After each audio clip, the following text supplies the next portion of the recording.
அன்பே சிவம் மனமே குரு என்றுணர்த்திய குருவே போற்றி. சத்தும் சித்தும் எதுவென்று உணர்த்திய குருவே போற்றி.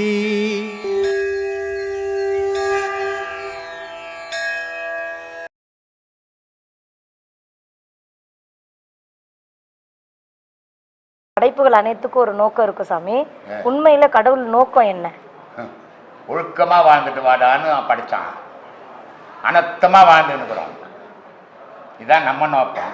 இறைவனுடைய நோக்கம் ஒழுக்கமா வாழ்ந்துட்டு என்கிட்ட வா, உன் வாழ்க்கை எப்படி இருக்குதுன்னு நான் பார்க்குறேன் அப்படின்னு படித்தான்.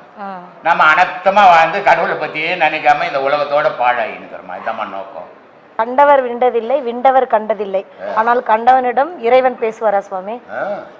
கண்டிப்பா பேசித்தானே ஆகணும். பேசுகிற பிறகு தானே இதெல்லாம் எழுதுனாங்க.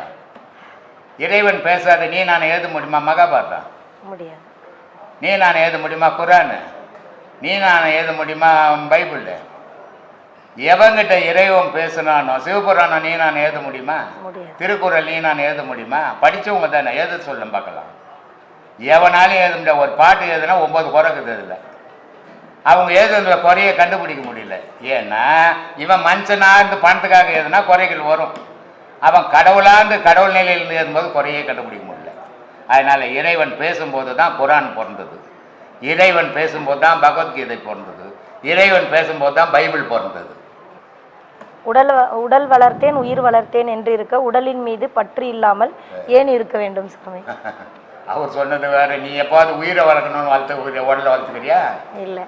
ஊரில் இருக்கிறவன் நல்லா நான் கொழுகோன்னு உடலை வளர்த்துக்கிட்டு. திருமூலர் சொன்னது அந்த இந்த உடலை சொல்ல.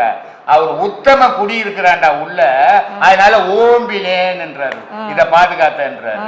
நீ என்ன பண்ற? ஊரெல்லாம் என்னை பார்க்கணும்டான்ட்டு வளர்த்துன்னுக்கிற. நீ வளர்த்ததுக்கும் அவர் வளர்த்ததுக்கும் வித்தியாசம் வேற. அதனால அவர் எதுவும் நம்ம கூட சேர்த்துக்க கூடாதுமா. இல்லையா? நம்ம போய் ஜிம்மில் போய் ஜிங்கின்றோம் உடலை எல்லாம் பார்க்கணுன்ட்டு. அவர் எந்த ஜிம்முக்கு போனாரு? ஆனா அவர் சொன்னது உடலுக்குள்ள உத்தம வாழறான், உத்தமனுக்கு இடைஞ்சல் வரக்கூடாது என் உடலால, அதனால அதை ஓம்பினே பாதுகாத்தேன்றாரு. நம்ம பாதுகாக்கிறது அதுக்காக இல்லை, ஊர்ல இருக்கிறவங்கள என்னை பார்க்கணும்ல பாதுகாத்துன்னுக்குறோம். தெய்வம் அவரு கூட அப்படித்தான் பண்றாரு. எல்லாம் பக்கத்து வீட்டுக்காரரும் அவரை பார்த்தா பயப்படணும். அது மாதிரி உடம்பு வளர்க்குறாரு. என்னை பார்த்தா என்ன பண்ண, காது மேலே 2 அடிச்சு போட்டுருவான். என்ன அவரை பார்த்தா பயந்து ஓடுறோம். அந்த உடல் வளர்க்கறது இல்லை. உத்தமன் குடிகொண்டான் ஓம்பினேன் என்றாரு. நம்ம வளர்க்குற உடல் அந்த உடல் இல்லை. நம்ம உடல் வளர்க்குற உடல் வேற, அவங்க வளர்த்த உடல் வேற. தீட்சைனா உபதேசம். அது ஒவ்வொரு குருவை பொறுத்துக்குது. அவன் அதில் எவ்வளோ தூரம் போனானோ அதுக்கு ஏற்ற தீட்சை. இதை விட மனைவி மக்களுடன் இன்பமாக வாழ்வதுதான் உயர்வான தவம். ஆமா, அது ரொம்ப அதுதான் உதைப்பான். ஏன்னா அங்கதான் உதகுதெல்லாம் பண்ணுவோம். தவத்தில் உதெல்லாம் கிடைக்காது இல்லை. இவன் உதப்பட்டே சுகத்தை அனுப்பிச்சான். அதுக்கு தான் சொன்னான். இவன் எப்படிப்பட்டவன்டான்னா பொண்டாட்டி மனம் கொள்ளணும். பொண்டாட்டி சொல்லணும் உன்ன மாதிரி புருஷன் உலகத்தில் இல்லைன்னு சொல்லிட்டான். அதுக்காக இவன் உயிர் வச்சுன்னு வாழறான். அதனால சொல்றான், பிழைப்பதற்கு வழி சொன்னால் கேட்க மாட்டான், பெண்டாட்டி மனம் கொள்ளுறோம், பேசும் மாடு. நான் மனுஷன் சொல்லலை, இவனை மனுஷன் சொல்ல. இவன் சம்பாதிக்கிறதெல்லாம் எத்தனை பேர் கொடுத்துருந்தாங்க. கொடுத்துட்டு அவருக்கு எண்ணி பார்த்துட்டு அதில் குறை இல்லாமல் இருந்துட்டா கனவா உன்ன மாதிரி கனவனே இல்லைன்னு சொல்லணும். அதுக்காக இவன் உடலை உயிர் வச்சுன்னு வாழ்ந்துன்னுக்குறான். மனைவி மக்களோட வாழ்ந்துட்டு போ. உன்னை கடவுள் எப்படா கூப்பிட்டான்? யார் தவம் செய்ய சொன்னா உன்னை? எந்த ஞானியாவது கடவுள் எங்கேயாவது என்னை நோக்கி தவம் செய்யன்னு சொன்னானா? இவன் செய்த பாவ புண்ணியத்துக்கு ஏற்ற மாதிரி அதை தேடி ஓடிங்கிறான். இது மனைவி மக்களோட. எப்போ கடவுள் வந்து மனைவி மக்களோட என்னோட இருந்தான் சொல்லவே இல்லையம்மா. நீ இருறா மனைவி மக்களோடே இருந்து சாவிட உதப்பட்டு. ஒரு அம்மா ஃபோன் பண்ணுறாங்க எனக்கு மதுரையிலேருந்து. என் கணவர் வந்து முதல்ல எல்லாருக்கிட்ட பசங்கிட்டலாம் ரொம்ப அன்பாக பழகுவாருங்க, ரொம்ப சோசியலாக இருப்பார். உங்கள்கிட்ட வந்து உபதேசம் வாங்கின பிறகு யாருக்கிட்டும் பேசவே மாட்டுறாருங்க. ஏன் பேச மாட்டுறாரு? துட்டு கிடைக்கல. கலன்னு பேசும்போது பாக்கெட்டில் கை விடுவான் பையன். கலன்னு பேசும்போது பொண்ணு பாக்கெட்டில் கை விடுவான். நல்ல வருமானம் இருந்தது. இப்போ எதுவும் துட்டு அவர் வச்சுக்கிறது இல்லை. கம்மனு கடவுள் ஆண்டியே உட்காந்துங்கிறாரு. அதனால துட்டு கிடைக்கல. தொல்லையாக போச்சு அவங்களுக்கு இல்லையா? அதுதான் சொன்னான். பெண்டாட்டியும் பிள்ளையும் எப்படிப்பட்டதுன்னா அது ஒரு சுல்லானிடா, நீயே தேடிக்கணும் வேணடா அதுன்னா. நீ சுதந்திரமா இருந்திருப்ப, ஆனா பூந்தாயில நீயே மண்ணவாரி கொட்டிக்கினடானா. அதனால சொன்னான், பெண்டாட்டி பெரும் விலங்கு பிள்ளை ஒரு சுல்லானி இவையெல்லாம் நீக்கி நான் எக்காலம் தூங்க பெறுவேன். இனி என் வாழ்க்கையில் சுகம் கிடையாதுடா. ஏன்னா நானே போட்டுக்கணும் விலங்கு, எனக்கு நான் எங்கேருந்து உருப்பட போகிறேன் இனிமேல் அப்படின்ட்டான். சரி அது கூட பரவாயில்ல, அடுத்த மூட்டு பொண்ணு எப்படியாவது சண்டை கிண்டை வச்சு இன்றைக்கி கோர்ட்டில் ஒரு 1000 பேர் வாழறான்னா 99 பேர் கோர்ட்டில் தாங்கிறான். அந்த மாதிரி திருத்தி விட்டுடலாம். ஆனால் நீங்கள் 2 பேர் சேர்ந்து ஒரு பொம்மையை செய்தீங்க பாரு, சாவர குத்தி கொண்டுட்டா அவங்களன்ட்டான். அப்போ நீ எங்கடா நிம்மதியாக வாழதுன்ட்டான். அதனால் அந்த மாதிரி வாழ்க்கையை தான் மனுஷன் முயற்சி பண்ணுறான். ராமகிருஷ்ண பரமஹம்சர் ரொம்ப அழகான ஒரு வார்த்தையை சொல்வார். ஒரு மீனுக்காரன் வலை போடுறான், அந்த வலை இறங்குது தண்ணியில். சில மீன்கள் எல்லாம் என்ன பண்ணுதுன்னா அந்த வலைக்குள்ளே பூந்து வெளியே ஓடி போகுது, வலையில் மாட்டாமல். சில மீன்கள் வலைக்குள்ளே மாட்டிக்குது. வலையை தூக்கிட்டான், வலைக்குள்ளே மீன் இருக்குது. அந்த வலைக்குள்ளே இருக்கிற மீனில் என்ன பண்ணுதுன்னா சில இதெல்லாம் எகிரி அந்த காதில் பெறாலுன்னு சொல்கிறோம்ல, அதில் அந்த வலையை கீழ்ச்சி தப்பிச்சு குச்சிட்டான். சில மீன்கள் என்ன பண்ணுறா, மாட்டிக்கணும் கம்மன் படுத்து கிடக்குதான். இன்னைக்கு குடும்பஸ்தனுடைய நிலை அதாண்டான்றார்.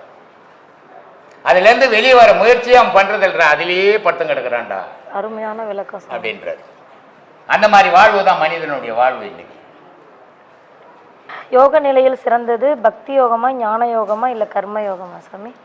குண்டலினி யோகம் இவைகளை நம்ம செய்ய முடியுமா? யோகம் என்னது நீங்க சொல்லுங்க சாமி. உங்களுக்கு நீ தானமா கேள்வி கேட்குற? உங்ககிட்ட தான் நாங்கள் நிறைய எதிர்பார்க்குறோம் சாமி. நீங்கள் சுரபி மாதிரி. அப்படிலாம் ஒன்றும் கிடையாதுமா. ஐயோ நான் ஒரு கை நாட்டு கேஸுமா, நீ வேறம்மா, நீ என்னமோ என்ன பெரிய ஆளுன்னு நினச்சிக்க. ஒன்றுத்துக்கு உதவ நான் ஒரு 0 கேஸ். நான் சும்மா அனுபவத்தை எதுவும் டபாச்சின்னு இருக்கிறீங்க எல்லாரையும். அப்படி இருந்தால் அதெல்லாம் நீங்கள் நினைக்கிற மாதிரிலாம் நான் ஒன்றும் அறிவாளி கிடையாது. யோகம்னாவே செயலுன்னு அர்த்தம். அதனால்தான் பகவத்கீதையில் அதை பிரிச்சான். கர்மயோகம், கர்மயோகம்னா உன் குடும்பத்துக்கு என்னென்ன தேவையோ அந்த செயல் செய்யும். அதை நீ சீராக செய்திட்டினா அடுத்ததுக்கு பக்திக்கு வந்துடுவே நீ. ஆனால் உன் குடும்பத்துக்குள்ளே செய்ய வேண்டிய செயல் நீ சரியாக செய்யணும்னா பக்திக்கு வர முடியாது உன்னால். அதனால் அது கர்மயோகம்னா குடும்பத்தில் பொண்ணுக்கு என்ன செய்யணும், பொண்டாட்டிக்கு என்ன செய்யணும், பிள்ளைக்கு என்ன செய்யணும், அந்த செயல்களை தவற விடாமல் செய்தினா அது கர்மயோகம், உன் கடமை அது. அடுத்தது கடவுளை கும்பிட்றது பக்தி யோகம். அது என்னன்னா நீ மனிதனாக பிறந்துட்ட, இறைவனை தேடி ஆகணும், அதுக்காக ஒரு செயலை செய்யணும், அது பக்தி யோகம். சரி, அந்த பக்தி யோகத்திலையும் உனக்கு நிறைவு கிடைக்கல, அதை பூரணமாக செய்த, அப்போ அதுக்கு அடுத்தது எதோ ஆகுது, அது யோகம் இல்லையா? அதுக்கு அடுத்தது ஞானம். அந்த மாதிரி யோகத்தில் 4 பதங்கள் இருக்குதுமா. கர்மயோகம், பக்தி யோகம், ஞான யோகம் அப்படின்ட்டு பதங்கள் பிரித்து வச்சுக்குது. இது அவனுடைய தகுதிக்கு ஏற்ற மாதிரி செய்வான். எல்லாராலையும் எல்லாம் செய்ய முடியாது, எல்லாம் செய்கிற மாதிரி பேசுவான், செய்ய முடியாது. ஒரு சின்ன கேள்விதான் சாமி. இது வளர்த்தலும் அழைத்தலும் வேண்டாம், உலகம் பழித்து அழைத்து விடுன்னு ஐயா சொல்லுவார் சாமி. அது சின்ன எக்ஸ்பிளைன், எனக்கு கொஞ்சம் உறுத்தலை, அதை மட்டும் சொல்லிட்டீங்க. உலகம் எல்லாம் ஒரு வழியில் போகுது. நான் ஒரு குடும்பம் நடத்தினுக்கிறேன். என்னால் வாழ்க்கையில் அடுத்த கட்டத்துக்கு போக முடியல. ஆனால் என்னோடய சொந்த பந்தம் எல்லாம் நல்லா வாங்குறாங்க. வீட்டில் ஒரு என்ன சொல்லுவாங்க, உன்னோட அண்ணனை பாரு, உன்னோட தம்பியை பாரு, அவங்களாம் நல்லா இருக்கிற வீடு வாசலோடு இருக்கிறாங்க, நீ இன்னும் வாடகை வீட்லேயே இருக்கிற, அப்படி தானே கேட்பாங்க. அப்போ நான் என்ன பண்ணோம், நானும் அவங்கள 4 பேர் மாதிரி நல்லா வாழறதுக்கான முயற்சிகள் எடுக்கணும். எடுக்கலைன்னா உலகம் காரி துப்போம். நீ எல்லாம் எதுக்கு வாழ்ந்த, நீ இவ்வளோ காலம் வாழ்ந்த என்னத்தை பண்ண அப்படின்னு யார் கேட்பா? முதல்ல பொண்டாட்டி கேட்பாங்க. அவங்க கேட்டு அவங்க சலிச்சு விட்ருவாங்க. சரி, இதெல்லாம் திருத்த முடியாதுன்னு. அதுக்கப்புறம் என்ன பண்ண, புள்ள கேட்பான், நீ என்னை பற்றி எனக்கு என்ன பண்ண. அப்போது இது உலகத்தோட இயற்கை. அப்போ இந்த குடும்பத்தை நம்ம சரி பண்ணோம்னா எல்லாரும் எப்படி வாழ்கிறாங்களோ அதே போல் என்னோட குடும்பத்துக்கு தேவையானதையும் நான் செஞ்சுட்டு அதுலேருந்து விலகி நிற்கணும். வாரி பூசிக்கூடாது. எல்லாருக்கும் என்ன தேவை, என் பொண்டாட்டிக்கு என்ன தேவையோ அதை நான் பண்ணணும், என் பிள்ளைக்கு என்ன தேவையோ அதை நான் பண்ணணும். ஆனால் எதையும் நான் பண்ணலை. இதையெல்லாம் பண்ணுற அளவுக்கு இறைவன் என்னை வச்சிருக்கான்ற அந்த அந்த மன உறுதியோடு நிற்கணும். நின்னால் இதையெல்லாம் செஞ்சால் கூட அந்த செஞ்சதுக்கான பாவமோ புண்ணியமோ நம்மளை ஒட்டாது. இதை தான் எல்லா மகானும் பண்ணுறாங்க. ஞானத்தை அடைஞ்ச பிறகு கூட மகங்கள் எங்கே வராங்க தெரியுமா? பக்தி யோகம்னு ஒன்று இருக்குது, கர்ம யோகம்னு ஒன்று இருக்குது, ஞான யோகம்னு ஒன்று இருக்குது. யோகத்தில் 3 விதமான யோகங்கள் இருக்குது. ஞானத்தையே அடைஞ்சால் கூட மகான்கள் என்ன பண்ணுறாங்கன்னா அங்கேயே நிற்காம கர்ம யோகம் பண்ணுறாங்க. யார் பண்ணுறது பார்த்துக்கோ. மகான்களே இதை பண்ணுறாங்க. அவங்களும் நம்மளை மாதிரியே எல்லா விஷயங்களும் பண்ணுறாங்க, எல்லாத்தையும் பண்ணாங்களே. அவங்களுக்கு மட்டும் ஏன் பாவ புண்ணியம் வரலன்னா அவங்க செய்யறதெல்லாம் கர்மயோகம். இது எதுக்கும் நான் காரணம் அல்ல, எல்லாத்துக்கும் காரணமான ஒரு பொருள் என்னை இயக்குது அப்படின்ற உண்மையை புரிஞ்சு எங்கேயுமே அவங்களோட கையெழுத்து போகிறதில்ல. இதை யார் பண்ணது? தியாகம்னு போட்டேன்னா அதை பண்ணதுக்கான பாவ புண்ணியம் எல்லாம் வந்து சேர்ந்துடும். இதை யார் பண்ணது? இறைவன் அப்படின்னு போட்டேன்னா இதனால் வரக்கூடிய பாவமோ புண்ணியமோ என்னை வந்து சேராது. இதுக்கு பேர் தான் கர்மயோகம். இதை நம்ம எல்லாரும் பண்ண முடியும், ஆனால் எப்படி பண்ணணும்னு தெரியல. நாம் செய்யக்கூடிய எல்லா செயலும் தொடர்ந்து செய்யலாம், யாரும் தடை போகிறதில்லை. ஆனால் செஞ்சு முடிச்சுட்டு கீழே ஒரு கையெழுத்தை போட்டுருங்க. என்னன்னு போனா இறைவன் செய்ய சொன்னால் நான் செஞ்சிட்டேன் அப்படின்னு கீழே கையெழுத்து போட்டோம்னா நமக்கு அதனால் வரக்கூடிய பாவமும் கிடையாது, புண்ணியமும் கிடையாது.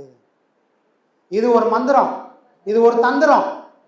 இந்த தந்திரத்தை கையாண்டால் நமக்கு மறுபிறவியே இல்லாத ஒரு நிலைக்கு நம்மளை கொண்டு போய் சேர்த்துறோம். ஏன் மறுபிறவி வருது? கர்மா இருந்தால் மறுபிறவி நிச்சயம். எனக்கு கர்மாவே இல்லைன்னா இறைவன் எழுதி பார்ப்பான், எழுதவே இல்லை, ஒன்றுமே இல்லைண்ணா, இவன் அக்கௌண்ட்டே க்ளோஸ் ஆகிடுச்சு, முடிச்சு அனுப்பிடுவோம். அப்போது எல்லா செயலும் நம்மளால் செய்ய முடியும், பேரை மட்டும் மாற்றி போட்டுட்டால் அதுக்கு பேர் கர்மயோகம். அங்கே நானுன்ற அகங்காரம் இல்லை, நான் என்ற அறியாமை இல்லை. சரிங்களா? இப்போ யோகம் பண்ணுறோம், இந்த ஞானம் வர்றதுக்காக தான் ஐயா இந்த பாடமே கொடுத்தாரு. ஆனால் போகிற வழியில் நாம் மறந்துடுவோம். ஒரு விவசாயி இருக்கார், அவருக்கு சொந்தமான நிலம்லாம் இருக்குது. அவர் என்ன பண்ணுறாரு, இது தரிசு நிலமாக இருக்குது, இதை உழுதா நம்ம குடும்பத்துக்கு ஆகும், அதை கொண்டு போய் சந்தையில் விற்றோம்னா நம்ம வாழறதுக்கு தேவையான ஒரு பொருள், பொண்ணு பொருள்லாம் கிடைக்கும் அப்படின்னு என்ன பண்ணுறாரு, தரிசாக கிடந்த நிலத்தை இப்போது எல்லாத்தையும் வெட்டி கதிரெல்லாம் வெட்டி உட ஆரம்பிக்கிறார். இவர் உழுது தயார் பண்ணும்போது இறைவனோட அருளால் மழை பெய்யுது. இறைவனோட அருளால் மழை பெய்யுது. மழை பெய்ஞ்ச உடனே இந்த மண் ஏற்கனவே பதமாயிடுச்சு. ஏன்னா இந்த விவசாயி உழுதுட்டார். கரடுமுரடா இருந்த நிலத்தை இப்போ உழுது ஒரு பக்குவத்தில் வச்சார். இந்த பக்குவத்துக்கு ஏற்ற மாதிரி இறைவனால் மழை பெய்யுது. மழை பெய்ஞ்ச உடனே அங்கே என்ன பண்ணுது, ஏற்கனவே அங்கே சில விதைகள்லாம் இருந்து இப்போது குவளை மலரெல்லாம் பூக்குதான். விவசாயி எதுக்காக அந்த நிலத்தை இப்போ உழுதாரு? பயிர் வைக்கணும், பயிர் வச்சு அதனால் என்னோடய குடும்பத்தையும் தள்ளணும், அதை சந்தையில் கொண்டு போய் விற்றால் எனக்கு பொண்ணு பொருள்லாம் கிடைக்கணும் தான் உட ஆரம்பித்தார். ஆனால் அவரோட போதாத காலம் உழுது முடித்தோடனே மழை பெய்யுது. மழை பெஞ்ச உடனே அதில் அழகழகான பூக்கள்லாம் பூக்குது. பூத்த உடனே என்ன பண்ணுறது, வந்த நோக்கத்தை மறந்து இதை பார்த்த உடனே என்ன பண்ண, ஆகா இந்த ஒரு பூவும் என்னோட பொண்டாட்டி கண்ணு மாதிரி இருக்குது. அந்த கோலை மலர் அவரோட மனைவி கண்ணு மாதிரி இருக்குது. மயங்கின உடனே வந்த வேலையை விட்டுட்டு அவர் பொண்டாட்டி ஞாபகம் வந்துச்சு. அதை போல நாம் எல்லாரும் யோகம் பண்ணினே வரோம். ஆனால் மனம்ன்றது என்ன பண்ண தெரியுமா, நம்மளை பற்றி யாருக்குமே தெரியாது. இந்த உலகத்தில் நம்மளை பற்றி நம்மளை பெற்றவங்களுக்கும் தெரியாது, அண்ணன் தம்பிக்கு தெரியாது, அக்கா தங்கச்சிக்கு தெரியாது, யாருக்குமே தெரியாது. சமயத்தில் நம்மளுக்கே தெரியாது. நான் யாருப்பான்னு கேட்டால் நமக்கே கூட நம்மளால் சொல்ல முடியாது. ஆனால் இதுக்குள்ள ஒருத்தன் உட்காந்துக்கிறான், அவனுக்கு நம்மளை பற்றி எல்லா ரகசியமும் தெரியும். அவனுக்கு பேர் என்னது? மனம். நம்மளுடைய பலம் எது, நம்மளுடைய பலவீனம் எதுன்னு அவன் புட்டு புட்டு புட்டு புட்டு வச்சுருவான். யோகத்துக்கு போகிறோம், ஆஹா நல்ல விஷயம் பண்ணுறிய அப்படின்னு அவன் கூட வந்து ஹெல்ப் பண்ணுவானா, ஒரு நாளும் உதவி பண்ண மாட்டான். அவன் என்ன பண்ணுவான், இந்த விவசாயிக்கு நேர்ந்த மாதிரி ஆசையை காட்டி நம்மளை வெளியே தள்ளி உட்கார வச்சுருவான். அப்போது பாடம் பண்ணுறவங்க எல்லாரும் அந்த விவசாயி மாதிரி தான். வர்ற வழியில் ஏதாவது அழகாகுதுன்னு மடங்கிட்டீங்கன்னு சொன்னால் போகக்கூடிய இலக்கை நம்ம அடைய முடியாமல் போயிடும். இது ரொம்ப கவனமாக இருக்கிறோம், புரியுதுங்களா? காசிக்கு தான் போகணுன்னு முடிவாயிடுச்சுன்னா வழியில் எதை பார்த்து நம்ம மடங்கக்கூடாது. காசிக்கு போய் தான் இறங்குவேன்னு பத்திரமா அந்த வண்டியிலே உட்காந்துக்கணும். ஐயாவும் காசியில் தான் ஏற்றி விட்டார். எப்போ இந்த வண்டி காசிக்கு தான் போகுது, இங்கே போனீங்கன்னா எல்லாருக்கும் முக்திக்கு மோச்சங்க தான் ஏற்றி விட்டார். ஆனால் இந்த பாழா போன மனம் இருக்குதே, காசியை விட போகிற வழியெல்லாம் அழகாகுதுன்னு வழியில் பார்த்தோன்னே இறங்கிட்டோம். புரியுதுங்களா? அப்போது நம்ம மனசுக்கு நம்மளோட பலம் எது பலவீனம் தெரிஞ்சு நம்ம எதை போட்டால் அந்த பாதையிலிருந்து தடுமாறுவோன்னு தெரிஞ்சு நம்மளை தடுமாற வச்சிரும். அப்போது போகக்கூடிய பாதையில் நம்ம ரொம்ப கவனமாக இருக்கணும். சரிங்களா? ஆனால் இவ்வளோ மோசமான மனசை வச்சுக்கின்னு தான் நாம் இறைவனையே பிடிக்க முடியும். கண்டிப்பா. வேற ஒரு பொருளால் இறைவன்கிட்ட கொண்டு போய் வர சக்தி வேறு எதுக்குமே கிடையாது. புரியுதுங்களா? மனசால் மட்டும்தான் உண்டு. வெறும் மூச்சு நான் நினைக்கிற இடம்லாம் போகவே போகாது. மனமானது பக்குவப்பட்டால் மட்டும்தான் நான் நினைக்கிற இடமெல்லாம் இந்த மூச்சும் போகும். கண்டிப்பா. புரியுதுங்களா? மனசுக்கு தான் அவ்வளோ பலங்குது. அந்த மனசை சுத்தமாக வச்சுக்கினா மற்ற எதுவும் தடை கிடையாது. லாஸ்ட் கேள்வி.